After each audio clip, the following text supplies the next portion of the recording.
काफ़ी सारे लोग जब हेयर स्टाइलिंग देखते हैं तो वो बहुत ज़्यादा नीटनेस और बहुत ज़्यादा खूबसूरत हेयर स्टाइल बने हुए देखते हैं। तो उनके माइंड में ये सबसे पहला क्वेश्चन ये आता है कि क्रिम्पिंग क्यों की जाती है सैलून में मोस्टली। हेयर स्टाइलिंग से पहले क्रिम्पिंग क्यों ज़रूरी है और क्रिम्पिंग करने का तरीका क्या होता है और प्रोफेशनल क्रिम्प यानी कि किस तरह किया जाता है बालों को, कौन सी मशीन यूज़ करें, कौन सा टूल यूज़ करें जो कि बहुत ज़्यादा अच्छी और फाइन जो क्रिम्प है हमें बालों के करके दे, और कौन से बालों पर क्रिम्प करना चाहिए, कौन से बालों पर नहीं करना चाहिए, और वो कौन सा तरीका है जो हम क्रिम्प करते हैं और बालों का जो स्टाइल है वो बहुत ज़्यादा ख़राब हो जाता है। तो सब कुछ इस वीडियो में इंशाल्लाह डिटेल के साथ गाइड करूँगी।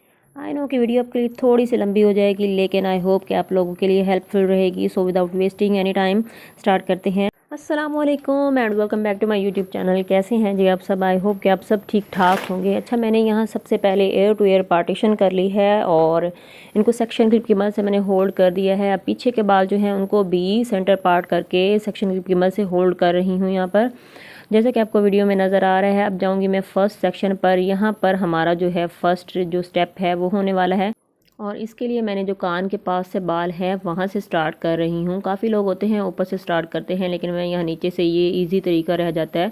इससे ये होता है कि जो आपके बाल हैं वो मैस नहीं क्रिएट करते और उलझते नहीं हैं। तो देखिए अब मैं किस तरीके से मशीन को प्रॉपर से फिक्स नहीं कर रही, बस चलाती जा रही हूँ। यानी कि बिल्कुल आपने तरीके से ये नहीं करना कि कहीं से आप मशीन चला रहे हैं, कहीं से स्टॉप कर रहे हैं, कहीं से थोड़ा सा गैप दे रहे हैं, वक्फा दे रहे हैं, तो फिर इस तरह से जो आपके क्रिम्प है वो सही नहीं होंगे और हेयर स्टाइलिंग की जो लुक है वो अच्छी नहीं आती। यहाँ देख लें बिल्कुल इक्वल तरीके से ही सारे क्रिम्प हो रहे हैं बाल, और बहुत इजी भी हो रहा है, कोई भी ज़्यादा उलझन नहीं हो रही बालों को लेकर। तो इस तरीके से मैं और सेक्शन लेते वक्त इस बात का ख्याल रख रही हूँ कि मेरा जो सेक्शन है वो ज़्यादा थिक ना हो। जितना ज़्यादा थिक सेक्शन होगा फिर ये होगा कि ऊपर और नीचे से बाल क्रिम्प हो जाएंगे और जो अंदर के बाल रह जाते हैं वो नहीं होंगे। जितना सेक्शन पतला होगा उतनी ही अच्छे से और नीट क्रिम्प होंगे बाल। अब आप देख लें कि कितना खूबसूरत और प्रोफेशनल तरीके से बालों को क्रीम कर रही हूँ मैं। अच्छा, अब ये जो नेक्स्ट स्टेप लेने जा रही हूँ मैं, इसको मैं 90 डिग्री पर होल्ड करके फिर क्रीम करूँगी। बाल अच्छे से रूट से भी क्रिम्प हो जाएं, फिर इससे जो हमारा फ्रंट का हेयर स्टाइल होता है, मैंने काफ़ी लोगों को देखा जो रूट से कर रही होती है और पीछे से उनके क्रिम्प हो रहे होते हैं और वो भी हेयर स्टाइल अच्छे नहीं लग रहे होते। तो फ्रंट को जो है सेक्शन है ना, उसको रूट से करना ज़रूरी होता है। जैसे कि मैंने अब ये स्टेप आपके लिए दोबारा रिपीट कर रही हूँ। देख लें 90 डिग्री पर जाके बालों को पकड़ना है और जड़ से ही हमने रू यानी कि क्रिम्प करना स्टार्ट करने हैं। तो अब ये देख लें बहुत ही खूबसूरत सा रिजल्ट आ गया है। अब आते हैं दूसरे यानी कि जो हमारे पीछे वाला सेक्शन है उसकी तरफ। अच्छा, उसको मैंने क्रीम करने के लिए यहाँ मैं ऊपर से ही बाल लूँगी अच्छे से, यानी कि बालों को कॉम्ब कर रही हूँ फिंगर की मदद से। अगर बाल टैंगल फ्री हैं तो फिर ही आपके अच्छे से क्रीम हो पाएंगे। तो जिसके लिए ज़रूरी है कि आप बालों को अच्छे से कॉम्ब कर लें और फिर क्रीम करें। यही वो प्रोफेशनल तरीका है जिससे बालों को सैलून में क्रीम किया जाता है और बहुत ही अच्छी लुक आती है हेयर स्टाइल्स की। बालों की पार्टीशन करके जब हम बालों के सेक्शन को डिवाइड कर लेते हैं तो काम और भी ज़्यादा इजी हो जाता है। अच्छा, यहाँ भी देखें मैं कोशिश कर रही हूँ कि रूट से ही बाल हमारे क्रिम्प होना स्टार्ट हों। बस एक चीज़ का ध्यान रखना है कि जो क्रिम्पर मशीन है वो स्किन के साथ टच ना हो, यानी कि हीट स्किन को ना लगे। तो उसके बाद जी हमारा क्वेश्चन होता है कि क्रीम करते क्यों हैं बालों को। देखें, अच्छी हेयर स्टाइलिंग के लिए और प्रोफेशनल किस्म के हेयर स्टाइल बनाने के लिए क्रीम्पर बहुत ज़रूरी है, क्रीम करना बालों को। और उसके लिए फिर ये भी होता है कि जितने अगर आपके सिल्की बाल हैं तब भी आपको चाहिए कि आप क्रीम करवा लें, उसके बाद हेयर स्टाइलिंग करें। थिन बालों के लिए भी यानी कि हेयर स्टाइल बनाने से पहले क्रीम करना ज़रूरी है। और इसके अलावा फिर ये होता है कि कौन से बालों पर क्रीम करना चाहिए। देखें, जो सिल्की बाल होता है ना, उसका ये होता है कि जब हम हेयर स्टाइल बना रहे होते हैं तो वो बनाने से पहले ये फील हो रहा होता है कि ये लूज़ हो गया है, ये जाते साथ ही ये गिर जाएगा।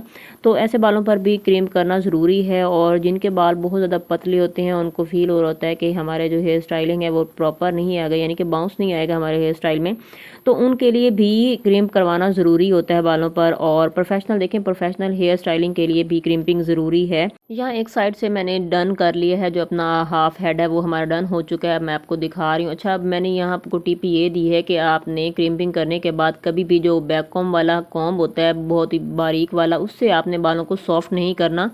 तो आपने कोशिश ये करनी है कि थोड़े से जो बड़े वाला कॉम्ब होता है उसकी मदद से बालों को सॉफ्ट करें, ताकि जो हमारी अगर कोई हो भी गई है ऊपर नीचे क्रीम तो वो बिल्कुल इक्वल हो जाए।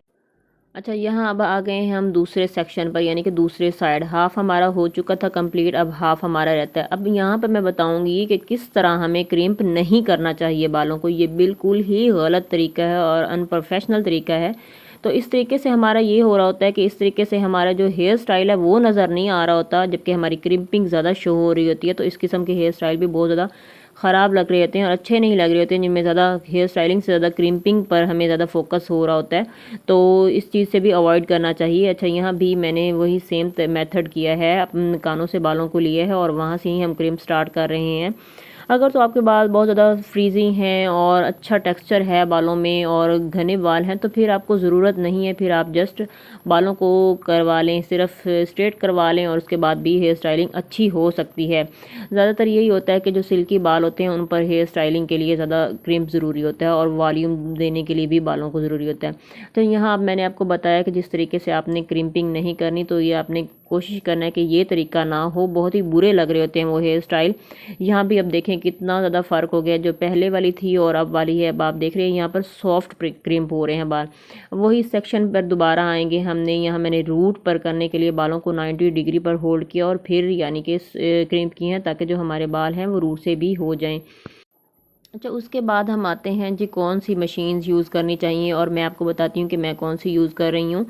तो मैं यहाँ कर रही हूँ सुकैनिक की जो हेयर क्रीम होता है वो। अब मॉडल तो मुझे याद नहीं है, लेकिन इंशाल्लाह वीडियो के एंड पे मैं आपको मुकम्मल सारी दिखा दूँगी कि मेरे पास कौन कौन सी मशीन्स हैं। अच्छा, यहाँ मैं आपको और एक टिप देती चलूँ। अगर तो आपकी जो क्रिम्पर है वो बहुत अच्छी कंपनी का है और उसकी हीट अच्छी है, तो फिर आप बालों को स्ट्रेट भी कर सकते हैं। आपको डबल डबल काम नहीं करना पड़ेगा कि पहले स्ट्रेट करें फिर क्रीम करें। तो आपने जस्ट 1 या 2 टाइम आपने उसको पहले स्ट्रेट करना है और उसके बाद आप क्रीम करेंगे, तो बहुत ही अच्छा वॉल्यूम आएगा और टाइम सेविंग भी है और एनर्जी सेविंग भी।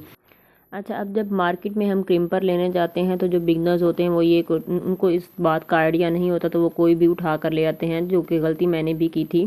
जब हम मार्केट में लेने जाएं तो कोशिश ये करनी है कि शॉपकीपर से ये कहें कि हमें माइक्रो क्रिम्पर दें, क्योंकि माइक्रो क्रिम्पर में जो बाल क्रिम्प होते हैं वो सॉफ्ट होते हैं, उनमें जिग जैग ज़्यादा प्रोमिनेंट नहीं हो रहे होते। तो आपने कोशिश करना है कि छोटे वाला, जितना छोटा साइज़ होगा उसका जो हमारे क्रिम्पर का, तो उतना ही जो क्रिम्प है बाल अच्छे हो जाएंगे। वैसे मार्केट में अब काफ़ी ज़्यादा महंगे महंगे क्रिम्पर मिल जाते हैं, जिनकी हीट भी ज़्यादा अच्छी होती है और वो उतने ही ज़्यादा बारीक होते हैं।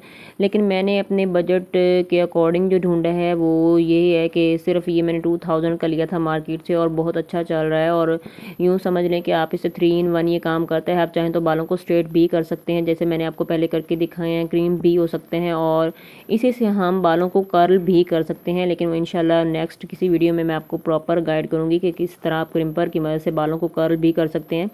अच्छा जी, यहाँ पर हमारे सारे बाल क्रीम हो चुके हैं। बहुत ही खूबसूरत सा रिजल्ट मिला है। विदाउट स्ट्रेटिंग हमने ये बालों को क्रीम किया है और आई होप कि आप लोगों को भी अच्छा लगा होगा। बहुत ही खूबसूरत से शाइनी भी लग रहे हैं बालों में, बाउंस भी आ चुका है, वॉल्यूम आ गया है बालों में, और बहुत ही खूबसूरत जो वेवी बाल थे वो ख़त्म हो चुके हैं। आई होप कि आप लोगों को वीडियो अच्छी लगी होगी। अगर ऐसा तो प्लीज़ वीडियो को लाइक कर दीजिएगा। मिलूंगा इंशाल्लाह नेक्स्ट वीडियो में। अल्लाह हाफ़िज़।